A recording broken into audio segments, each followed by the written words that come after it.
This is a short video on some of the applications of trig functions and their graphs, basically. All right, so here's one setup. We have this spring, and we've attached a mass to it. And after the mass has been attached to it, it would normally be here at 0. We're going to call that equilibrium. And we're going to take the spring and we're going to actually pull the mass 4 units away from the origin. So we're going to pull it 4 units down.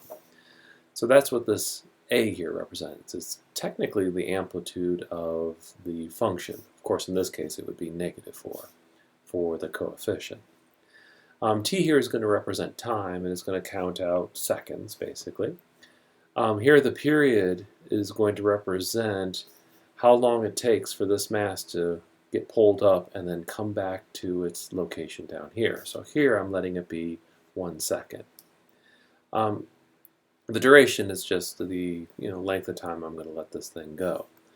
So I'm going to start this, and this is what would happen if you let go of the spring and there was no other friction in this system. In other words, the only thing acting on this is the force of the spring and gravity.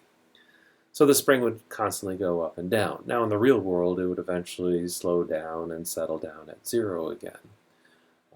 But this is a simplistic model. All right, so if we look at the graph, this actually turns into a cosine graph. The pole down would be the low of the cosine graph, and then the maximum it reaches is 4 up, and then it comes back to 4 down. And as time goes by, that's what this x-axis is representing. It tells you the position, the height of this object for any time in its little travels. So what we're going to be looking for is the function associated with certain information about this model. All right. So let's say we have a weight attached to a spring and it finally comes to rest. So you're going to attach the weight and it's going to move for a little bit, but eventually it's going to rest. We're going to count that as 0, 0. So the rest point is right at the origin. And that way when we pull it away, then it'll be scaling along the y-axis. All right, then the weight is then pulled down 5 inches, so we're going to pull it down 5 inches past the equilibrium, down below 0, 0, and just let it go, and then the spring's going to take over. The time it takes to get back to where it started is 1/4 of a second, 0.25 seconds. And this is generally what the function's going to look like. The negative here is going to represent the down motion. If I push this weight up 5 inches, then we would change this to a plus.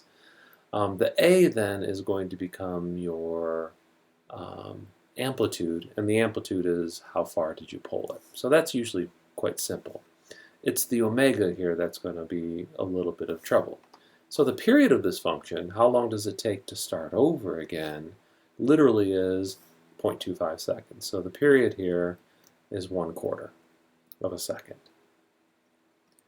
And it takes 1/4 of a second to complete per cycle. So that's seconds per cycle. If we went 1 second, then it would go through 4 cycles. So another way of looking at this is 1 second. If you pass this thing into 1 second, you would see 4 cycles of back to its starting place, back to its starting place, back to its starting place, back to its starting place. So it would be 4 cycles for every second.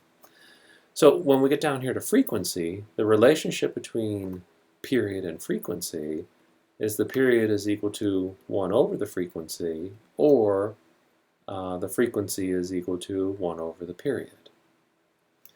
So here we have a period of 1/4 of a second per cycle. So all we have to do is go 1 over it. So the frequency of this motion is going to be 1 over 1/4, better known as 4. Besides reciprocating the 1/4, we're also going to reciprocate the measurement. This was 1/4 of a second per cycle. This is going to be 4 cycles per second. This is also known as 4 hertz. Like on an old radio, AM is measured in hertz, FM is measured in megahertz.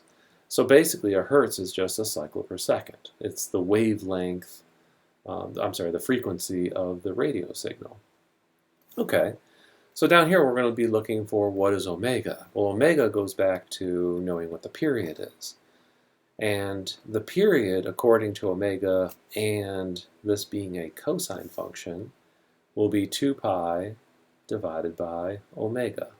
After you take the inside and set it equal to 2 pi, you're going to get this as the period. Well, the period is also 1/4 of a second. So to solve for omega, you can multiply both sides by 4w, or in this case, since they're proportions, you can, I hate saying it, cross multiply. So this is going to give us w, or omega, is equal to 8 pi. This is known as the circular frequency. We've also seen it before. It's known as the angular velocity.